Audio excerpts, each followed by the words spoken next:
안녕하세요. 사랑하는 성도님, 영광의 주님이 우리와 함께 하십니다. 우리와 함께 하시는 주님을 찬양합니다. 기도합시다.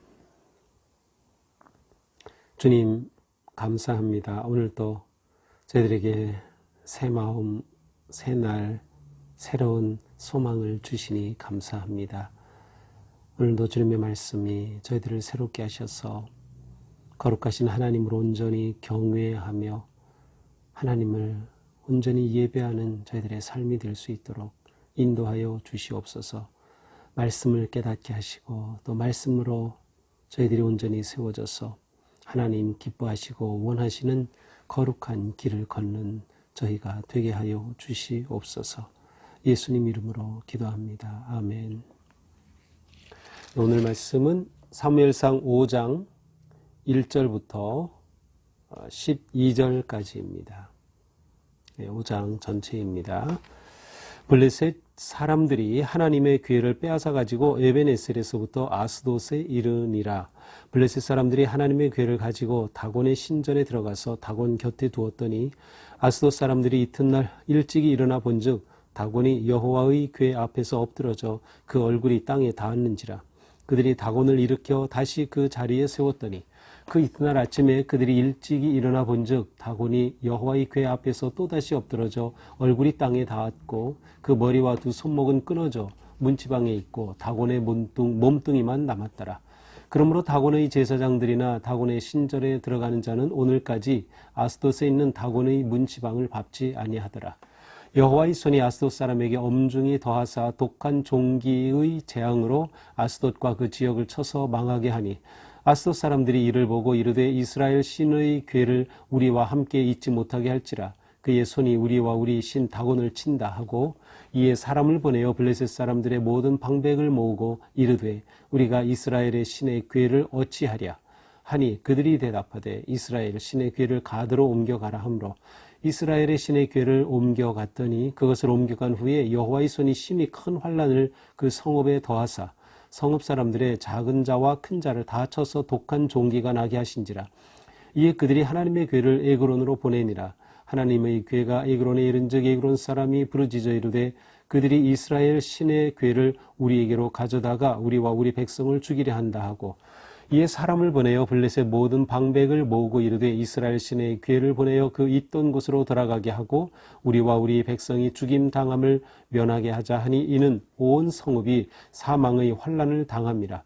거기서 하나님의 손이 엄중하심으로 죽지 아니한 사람들은 독한 종기로 치심을 당해 성읍의 부르짖음이 하늘에 사무쳤더라. 아멘. 자, 이제 우리가 오늘 이제 5장을 이제 보게 되는데요. 이것을 우리가 이해하기 위해서는 이제 4장 말씀 다시 한번 생각해 볼 필요가 있습니다. 이제 4장은 이스라엘과 블레셋 간에 일어난 전쟁을 간략하게 보여주고 있습니다.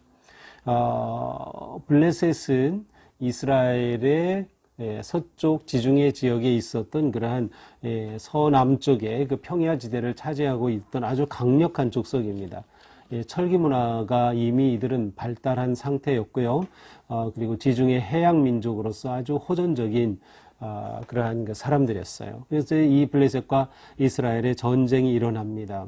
그래서 이 전쟁이 일어나자 이제 그들은 이 전쟁에서 이제 이스라엘 백성들은 전쟁에서 이기기 위해서 여호와의 궤가 실로에 있죠. 이 엘리 제사장과 사무엘이 있던 이 실로에 있던 여호와의 궤를 가져다가 그것을 가지고 가면 승리할 것이라고 생각을 했어요. 그런데 이 실로에서 궤를 가지고 갔지만 그 전쟁이 그렇게 쉽지가 않았습니다. 이 전쟁에는 엘리의 두 아들 홈니와 비느하스도 함께 참여하고 있었습니다. 그런데 이 전쟁이 결국은 패하게 되죠. 이제 패하게 되면서 이스라엘 군사 3만 명이 전쟁에서 이제 사상을 하게 되고 전사를 하게 되고 불행하게도 엘리의 두 아들 홈니와 비느하스도 이 전쟁에서 목숨을 잃게 되죠. 자, 이러한 상황 속에서 엘리는 이제 소식만을 기다리고 있습니다. 이 전쟁에서 어떻게 될까 소식만을 기다리고 있는데 의자에 앉아 기다리고 있는 그에게 비보가 들립니다. 바로 그 두 아들이 전사했다는 것이고 여호와의 궤를 블레셋에 빼앗겼다는 충격적인 이야기였어요. 이 말을 듣는 순간 엘리는 의자에 기대고 있다가 넘어집니다. 넘어지면서 불행하게도 목이 부러져 그 자리에서 죽고 맙니다. 이렇게 비참하게 엘리와 엘리의 두 아들이 같은 날 모두 죽임을 당하게 되죠. 그야말로 이 앞에서 있었던 그 사무엘에게 그리고 그 이전에는 엘리에게 이 선지자가 예언했던 그 예언이 그대로 이루어집니다. 참 비참한 일이 일어나죠. 더 나아가서 이 엘리 제사장의 며느리가 있어요. 며느리가 있는데 며느리가 임신하고 있었는데 이 충격으로 인해서 비느하스의 아내였던 이 며느리가 아이를 출산하면서 또한 세상을 떠나는 이러한 일이 생기고 맙니다. 자, 이렇게 하면서 이제 4장 마지막은 이렇게 되고 있어요. 하나님의 궤를 빼앗겼으므로 영광이 이스라엘에서 떠났다. 그것은 이제 며느리가 죽으면서 이가봇이라고 이제 이 아이의 이름을 이가봇이다. 이렇게 불렀던 것이죠. 바로 영광이 없다라는 그런 말입니다. 자, 이러한 상황을 배경으로 이제 오늘 5장입니다. 이제 블레셋 사람들이 이렇게 전쟁에서 이겨서 여호와의 궤를 빼앗았죠. 전리품이 된 겁니다. 그래서 이것을 에벤에셀에서 아스돗 블레셋 땅으로 이제 여호와의 궤를 가지고 갑니다. 그래서 그곳에 다곤이라고 하는 다곤 신을 모시는 다곤 신전이 있는데 바로 이 다곤 신전에 여호와의 궤를 갖다 놓습니다. 다곤 신은 그 블레셋 사람들이 또 가나안의 토착민들이 섬기던 풍요의 신, 곡식의 신, 농사의 신이었습니다. 그들은 여호와의 궤를 처음에는 두려워했어요. 전쟁이 일어날 때. 그런데 이렇게 맥없이 이스라엘이 지고 그 여호와의 궤를 탈취하면서 어떤 생각을 했을까요? 이것을 전리품으로 생각한 거죠. 더 나아가서 그 당시에는 각 성마다 그 성을 수호하는 신이 있다고 믿었어요. 그래서 블레셋은 처음에는 여호와의 신을 두려워했어요. 왜냐하면 출애굽의 그 모든 사건을 다 알고 있기 때문에 이 두려운 신에 대해서 그들은 두려움 가운데 전쟁을 했는데 자기들이 이기게 되자 결국 그것은 자기들의 신이 이스라엘의 신보다 더 강하다고 생각하게 된 거죠. 그래서 여호와의 궤를 전리품 삼아 다곤 신 안에 놓게 된 겁니다. 근데 그 다음날 이 궤를 보러 왔겠죠. 그들이 생각할 때도 이게 참으로 신기하다. 우리가 이 궤를 어떻게 빼앗았을까. 그래서 그 궤가 있는 여호와의 궤가 있는 다곤 신전에 가보니까 이 다곤 신상이 엎드러져서 궤 앞에 이렇게 엎드러져 절을 하고 있는 듯한 그러한 모습인 겁니다. 이상하다. 그래서 그것을 신상을 다시 세워놓았어요. 근데 그 다음날 또 가서 보니까 이번에는 이게 이 신상이 다 쓰러졌을 뿐만 아니라 팔다리가 다 잘라지고 두 손목도 다 끊어지고 그냥 몸뚱아리만 뒹굴어져 있는 겁니다. 그러면서 그 뒹굴은 그 다곤 신상이 문에까지 이렇게 엎드려져 있는 거죠. 이건 이상한 게 아니라 이건 정말 그들이 상상할 수 없었던 일이죠. 그들의 신 다곤이 그들과 함께 있다고 믿었는데 이렇게 여호와의 궤 앞에 완전히 산산조각 나듯 무너져 있는 그들의 신을 보며 깜짝 놀라죠. 그리고 그 신이 그 문지방에 이렇게 닿고 있었기 때문에 그때부터는 문지방을 이 아스돗 신전에 드나드는 사람들이 밟지 않는 그러한 그 전통도 생겼다고 합니다. 자, 이렇게 뜻밖의 일이 일어나자 이건 안 되겠다. 그렇게 해서 이제 그 여호와의 궤를 이제 옮겨 가려고 합니다. 더 나아가서 여호와의 궤가 이 아스돗 그 다곤 신전에 머무는 그 짧은 날 사이에 그 아스돗에는 많은 사람들이 하나님이 치심으로 인해서 악성 종기, 독한 종기의 재앙을 만나게 된 겁니다. 그러니까 그들이 볼 때 이것은 분명히 여호와의 궤 때문이다라는 생각을 하게 됐죠. 그래서 그들이 이 궤를 어떻게 할까 고민이 되었습니다. 그래서 모든 방백들 지도자들을 모아서 우리가 이걸 어떻게 할까 하니까 그들이 결론 내린 게 그렇다면 아스도스에서 가드로 옮겨가자. 그래서 가드라고 하는 땅으로 하나님의 그 언약 궤를 옮겨갔습니다. 그런데 가드라고 하는 곳에서도 똑같은 일이 일어나는 겁니다. 하나님께서 아주 심히 더 강하고 엄한 그러한 환란을 내려서 독한 종기를 퍼뜨리신 겁니다. 그래서 그곳에 있는 사람들이 심한 종기로 고통을 당하게 되죠. 그들이 울부짖죠. 이 궤가 여기로 와서 우리가 또 이렇게 된다. 그래서 이번에는 그 궤를 또 에그론으로 옮기게 됩니다. 에그론으로 옮기니까 그곳 사람들이 이제 가만히 있지 않죠. 아니 우리 죽이려고 여호와의 궤를 그 궤를 우리가 사는 이곳으로 가지고 오느냐, 우리를 다 죽이려 하느냐 난리가 났습니다.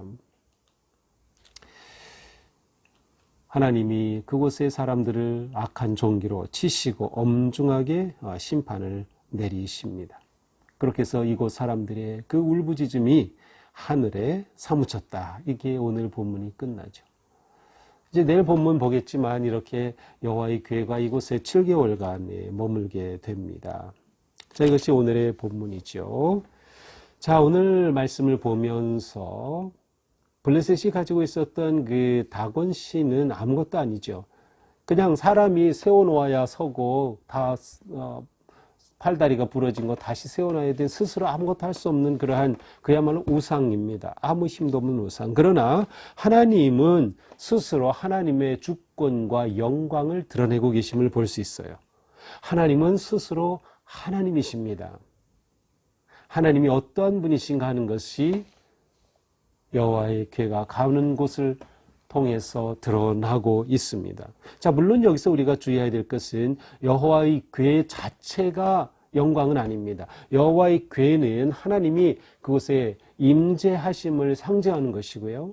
이스라엘 백성들 하여금 여호와의 궤를 통하여 하나님을 바라보고 하나님을 예배하고 섬기고 하나님을 경외할 수 있도록 여호와의 궤를 하나님이 준비해 놓으신 것이었어요. 따라서 그들이 처음에 전쟁이 일어났을 때 여호와의 궤를 옮겨갔다고 해서 이스라엘이 저절로 이긴 것은 아니었습니다. 그들은 전쟁에서 졌습니다.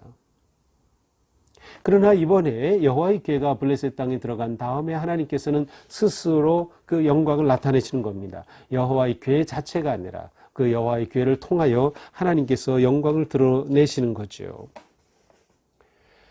하나님은 어느 누구도 마음대로 조종할 수 있는 분이 아닙니다. 블레셋 사람들은 자기들이 하나님 그 이스라엘의 신을 이겼다라고 생각을 했고 여호와의 궤를 이제 갖다 놓았으니 우리가 이제 안전하다. 이 두려운 신이 아무것도 아니구나라고 생각했겠지만 하나님은 결코 그들이 가둬놓을 수 없는 진정한 하나님이셨음을 우리는 알 수 있습니다. 하나님은 조정할 수 있는 분이 아닙니다. 궤를 움직이듯 하나님은 물건이 아니십니다. 하나님은 형식이 아닌 거예요. 그러면 하나님은 누구신가요? 인격적인 분이십니다. 하나님은 살아계신 분이고 능력과 영광의 하나님이신 거죠. 그래서 하나님은 스스로 영광을 드러내시는 분이심을 나타냅니다. 그러므로 우리는 하나님 앞에서 자칫 형식에 빠진 신앙생활을 할 수 있어요. 이것을 우리는 조심해야 합니다. 여호와의 궤가 있으면 저절로 승리하는 것처럼 내가 주일에 하나님을 예배한다고 하는 그 자체가 마치 어떠한 능력을 얻는 것처럼 아니야. 더 중요한 게 뭘까요? 그 형식 안에 우리의 진정한 마음이 담겨야 하는 겁니다. 이스라엘 백성들은 하나님을 마음에 모시는데 실패했어요. 궤에 모신다고 생각했지만 그 궤를 마음에 모시지 못했던 거죠. 그냥 장소로만 물건으로만 생각했던 그들의 부족한 신앙을 보여주고 있습니다. 하나님은 결코 물건도 아니시며 도구도 아니시다. 하나님은 인격적인 분이시며 우리는 오직 하나님을 예배하고 경외하며 그분께 순종하고 따를 따름입니다. 그러므로 우리는 우리 안에 있는 우상을 몰아내야 합니다. 우리 안에 있는 형식적이고 외식적인 신앙을 깨뜨려야 합니다. 우리는 온전히 순수하고 뜨거운 열정적인 마음으로 하나님을 사랑해야 되는 거예요. 하나님의 궤를 우리 마음에 모셔야 하는 것이죠. 오직 하나님은 우리의 마음과 뜻을 다해 사랑하고 경외하고 예배할 분이 되신다. 그때 우리는 하나님의 은혜와 능력을 누리고 경험할 수 있게 되는 것이죠. 우리는 하나님 앞에 정말 하나님을 하나님으로 고백하고 인정하고 내 인생의 주인으로 그렇게 모시고 섬기는가? 오늘 말씀은 우리에게 그렇게 물어보는 것 같습니다. 오늘 하루 사는 동안 우리는 오직 하나님만 의지하고 하나님을 우리 마음에 모시고 하나님과 인격적인 관계와 마음으로 예배하고 경외하고 섬기며 기쁨으로 순종하는 그런 거룩하고 복된 하루가 될 수 있기를 주님의 이름으로 축복합니다. 기도합시다. 주님 감사합니다. 우리는 결코 하나님을 틀에 가둘 수도 없고 물건처럼 내 마음대로 할 수 없는 크고 놀라우신 영광의 하나님인 것을 잊지 말게 하여 주시옵소서. 단지 괴가 있다고 해서 그것이 승리를 저절로 가져오는 것이 아님을 보여주셨습니다. 정말로 우리 마음 깊은 곳에 하나님을 모실 수 있도록 그리고 하나님을 온전히 경외하며 예배하며 섬길 수 있도록 잡아주시옵소서. 오직 주님만 의지하고 신뢰하는 믿음으로 승리케 하여 주시옵소서. 오늘 하루 주님 더욱 바라보고 의지하며 나아갈 수 있도록 이끌어 주시옵소서. 예수님 이름으로 기도합니다. 아멘. 네, 오늘도 우리 마음에 하나님의 말씀을 또 하나님을 모시고 하나님만을 예배하는 거룩하고 복된 하루가 되기를 축복합니다. 사랑합니다.